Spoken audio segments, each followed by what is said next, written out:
Olá a todos, sejam todos muito bem-vindos, todas muito bem-vindas. Eu sou o professor Rodolfo e esse é o nosso reencontro. Hoje a gente vai falar um pouquinho sobre o gênero reportagem e na próxima aula já vou adiantar que a gente vai se estender nesse assunto, corrigindo os exercícios que vão ser propostos num próximo momento. Hoje, o nosso objetivo, nessa nossa oportunidade de receber vocês novamente, é falar um pouquinho mais em profundidade sobre o gênero reportagem e contrastar esse gênero com o gênero notícia. Mas antes da gente começar a nossa aula, eu só queria dizer que eu espero que vocês estejam bem, se cuidando e que vocês se lembrem do quanto a gente está com saudade de todos vocês. Vamos começar a nossa aula? Primeiro eu vou contar para vocês qual é o objetivo de hoje. Hoje é a nossa aula de língua portuguesa para o 8º ano. E o objetivo da nossa aula de hoje, portanto, é reapresentar o gênero reportagem fazendo duas coisas. Primeiro, contextualizando a estrutura desse gênero. Então, a gente espera que hoje vocês saiam da nossa aula entendendo como é que se organiza uma reportagem, mas mais do que isso, o nosso objetivo hoje é também discutir algumas das principais características desse gênero tão importante no nosso dia a dia. O segundo objetivo, portanto, é diferenciar o gênero reportagem do gênero notícia. É bem verdade que eles se parecem, mas eles também são fundamentalmente diferentes no que eles se propõem. Vamos começar a nossa aula? Antes de tudo, eu queria fazer um convite para que vocês reflitam comigo sobre algumas questões. Eu vou mostrar nos próximos 3 slides uma sequência de fotografias que rodaram o mundo e que foram consideradas icônicas e muito influentes pelas emoções que elas causaram, pelo impacto que elas causaram nas pessoas ao redor do mundo. Eu queria que vocês prestassem atenção a cada uma delas e que, na mente de vocês, vocês tivessem as duas seguintes perguntas para refletir. A primeira delas, o que é que essas fotografias retratam? De uma forma mais simples, que história cada uma dessas perguntas está contando? E a segunda pergunta é, por que alguém estaria interessado em registrar esses momentos? Qual seria a relevância de se registrar esses 3 momentos que eu vou mostrar para vocês? Vamos comigo? Por enquanto não precisa anotar nada, é só acompanhar a nossa reflexão. Atenção para a primeira imagem considerada uma das mais icônicas da história. Essa imagem ficou conhecida como a Mãe Migrante. Essa fotografia é de 1936, há mais de 80 anos atrás. Eu vou dar alguns segundos para que vocês prestem atenção nessa imagem e na expressão dessa mulher que é a principal personagem desse retrato. Que emoções vocês conseguem ler no olhar, na expressão facial, na composição da foto? Ela é colorida, ela está em preto e branco. Que tipo de informação quais tipos de informação a gente pode deduzir a partir dessa imagem?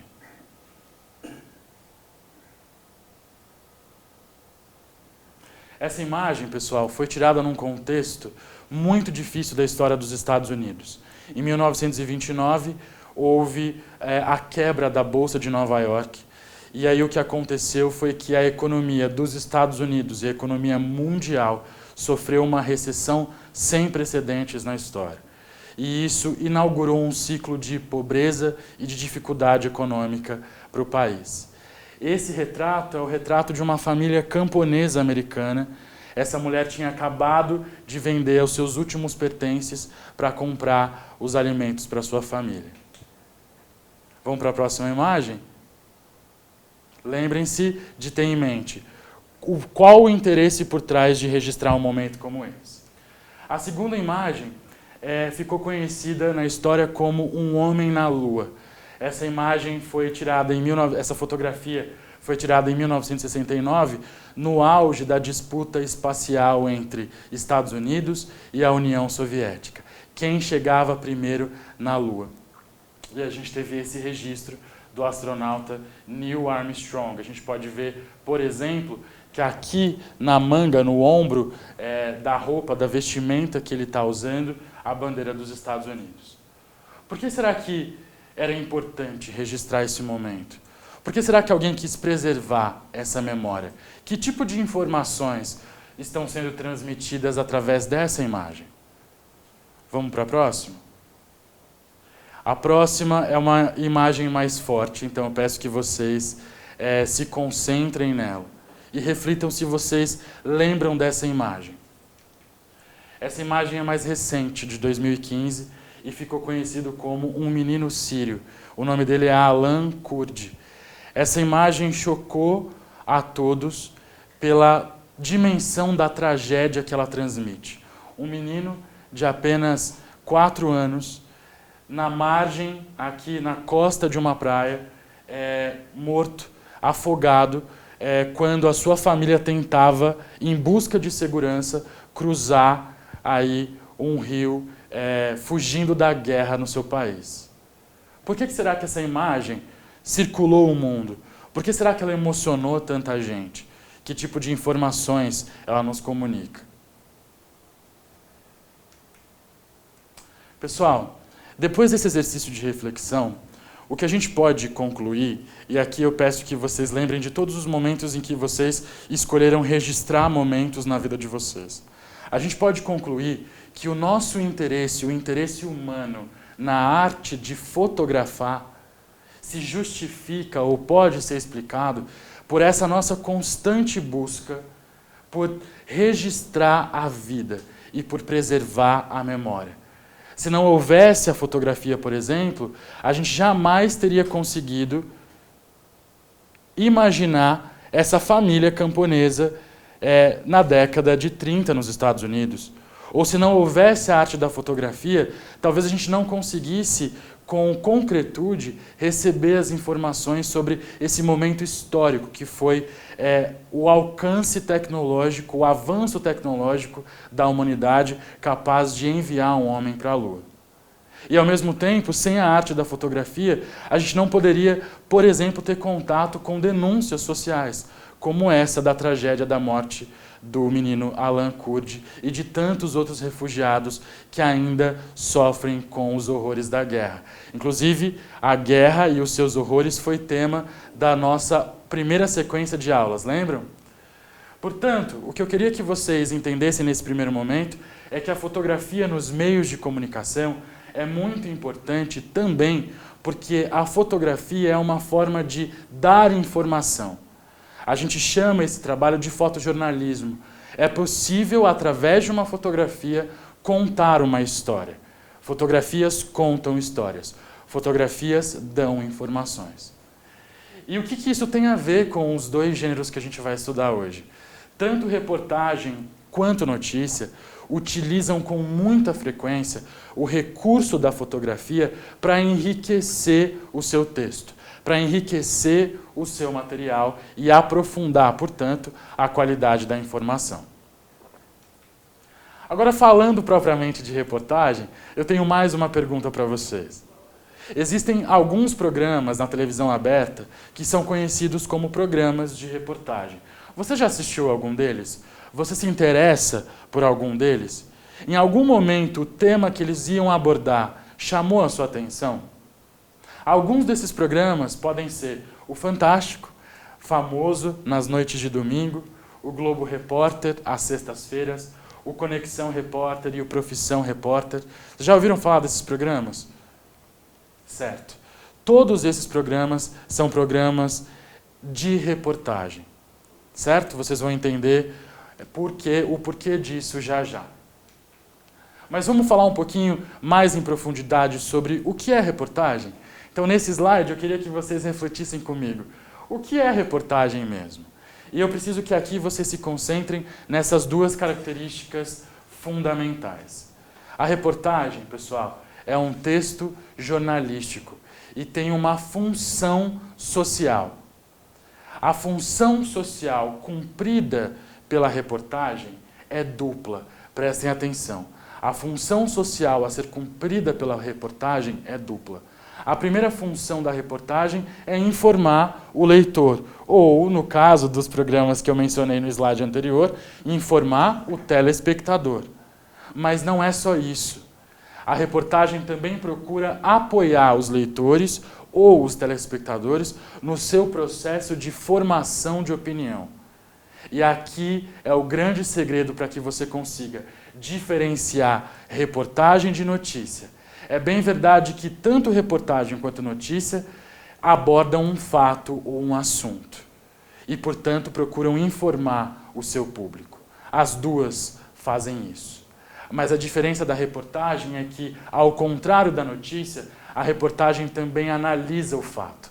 A reportagem também analisa o assunto, apresenta diferentes pontos de vista e proporciona aos leitores ou aos telespectadores mais oportunidades de contextualização da informação. Vejam, o que a reportagem quer fazer com vocês é garantir que vocês tenham condições de formar uma opinião sobre um determinado fato ou assunto. Tá certo? Vamos para o próximo slide? Dito isso, é importante entender, quando você se deparar com uma reportagem, a forma com que esse texto se organiza. Qual é a estrutura, portanto, de uma reportagem? Vamos passar ponto por ponto? A estrutura de uma reportagem é composta de 4 elementos. O primeiro deles se chama título ou manchete, que tem como objetivo chamar a atenção do leitor para o tema, para o fato que vai ser abordado no seu texto. Um subtítulo ou linha fina que aprofunda o título ou a manchete e me dá mais algumas informações sem necessariamente entrar no texto da reportagem. E aí, como terceiro elemento, a gente tem um parágrafo ou uma sequência de parágrafos que a gente chama de lead. A palavra parece ser difícil, mas o que ela significa, o que ela representa, na verdade é bastante simples. O lead, pessoal, nada mais é do que um resumo no qual a reportagem vai oferecer para a gente respostas para as principais perguntas que possam existir relacionadas a um fato ou assunto. Por exemplo, o lead pode me dizer, pode nos contar o que aconteceu, com quem aconteceu, onde aconteceu, por que aconteceu, em que circunstâncias aconteceu. Vejam, o objetivo do lead é dar as informações principais para que a gente tenha condições de, ao iniciar a leitura da reportagem, ter condições de entender do que ela trata. Tá certo? E o quarto elemento é o próprio desenvolvimento do texto. É a forma que o jornalista vai encontrar de articular todos aqueles elementos que são capazes de formar a opinião do leitor para que ele possa se posicionar e entender a reportagem dentro de um contexto mais aprofundado. Agora, uma observação sobre o quarto elemento da reportagem. O desenvolvimento do texto. No desenvolvimento do texto, a gente vai encontrar uma série de recursos que vão acompanhar a abordagem do fato ou do assunto. E que tipo de recursos são esses, professor? Bom, eu tenho várias formas de aprofundar o tema. Uma das mais simples, imaginem que a reportagem é sobre a importância de se prevenir contra a pandemia da Covid-19. Faz todo sentido que numa reportagem como essa, por exemplo, eu consulte especialistas da área da saúde. Isso confere autoridade ao texto. Isso confere legitimidade ao texto. Então, uma forma de garantir, de apoiar o processo de formação e de contextualização do texto é garantir que o meu texto vai vir acompanhado de depoimentos de especialistas. Mas não só. O meu texto também pode lançar a mão de recursos visuais e na maior parte do tempo, pessoal, é isso que acontece mesmo. Então eu posso ter no meu texto gráficos, fluxogramas e até fotografias acompanhadas de legendas. Vejam que uma fotografia articulada num texto pode ser muito poderosa, certo? Então aqui eu tenho uma apresentação esquematizada para que você possa organizar o seu caderno. Então a reportagem pode ser resumida de acordo com esse fluxograma. Eu tenho como elementos 4 blocos fundamentais que estruturam esse gênero jornalístico. O primeiro deles é o título, o segundo deles é o subtítulo, o terceiro deles é o lead. Lembra o que é o lead? O lead é um resumo da reportagem que apresenta as principais informações, as informações mais pertinentes relacionadas àquele fato ou assunto. E eu tenho depois o próprio desenvolvimento. Tá certo? E aqui, só para que fique como um gancho para a nossa próxima aula, alguns desses recursos mencionados nos slides anteriores são esses aqui. Então, depoimento de especialistas, para ilustrar, eu coloquei uma dupla de médicos, de acordo com o exemplo que eu usei. E aí, lembrando, pessoal, uma dica importante. Toda vez que eu for usar o depoimento de um especialista, o depoimento de um entrevistado, que não seja especialista também, ou seja, toda vez que eu for incorporar no meu texto, no texto da reportagem, uma fala que não é a fala do próprio jornalista, do próprio autor do texto, eu preciso usar 2 recursos que se fazem muito importantes. O primeiro deles é o uso de verbos de elocução. Quais são os verbos de elocução? Dizer, falar, declarar, explicar, esclarecer. São verbos que introduzem a ideia de que, após eles, alguém vai se manifestar, certo? E eu preciso indicar no meu texto aquilo que é o próprio texto, escrito pelo repórter, pelo jornalista, pelo autor, e aquilo que é uma declaração do entrevistado. O recurso visual que eu tenho para indicar isso são as aspas, certo? Eu também posso usar gráficos que apresentam números e dados de forma organizada. Aqui tem um gráfico de pizza. Eu posso usar fluxogramas, como o que eu usei no slide anterior, que indicam um processo. E basicamente é isso. A gente está caminhando para o encerramento da nossa aula. Aqui eu deixo algumas dicas culturais para que vocês se aprofundem no tema. As imagens do início da nossa aula foram retirados de um site chamado As 100 Fotografias Mais Icônicas do Mundo. Está aqui o endereço para vocês copiarem rapidinho. É muito bacana olhar para a história na perspectiva das fotografias mais impactantes que já foram tiradas. Vale muito a pena conferir. A segunda dica de hoje, quando a gente voltar presencialmente, procurem na biblioteca da escola de vocês esse livro aqui. Se chama Os Sertões, um livro-reportagem, editado pela CEP em 2010, e a autora é uma jornalista premiada pernambucana chamada Fabiana Moraes. Esse livro conta a história do trabalho que ela fez percorrendo todas as cidades do sertão que foram visitadas por um importante escritor brasileiro chamado Euclides da Cunha. E na Netflix, caso você goste de séries investigativas, assista Os Mais Procurados do Mundo ou a série Explicando, tá? Então aqui a capa de novo, a capa do site e a capa da série, de uma das séries que eu recomendei. Para a gente concluir, vamos retomar os nossos objetivos? Hoje a gente reapresentou o gênero reportagem, contextualizando a estrutura e as suas principais características, e a gente também diferenciou contrastando reportagem de notícia. Lembrem que a diferença é a profundidade de uma, certo? Na próxima aula, na aula 2, portanto, sobre o gênero reportagem, a gente vai ler 2 textos pertencentes a esse gênero e a gente vai responder aos exercícios propostos para esses textos. Gente, muito obrigado. Eu não vejo a hora de reencontrar vocês. Um abraço.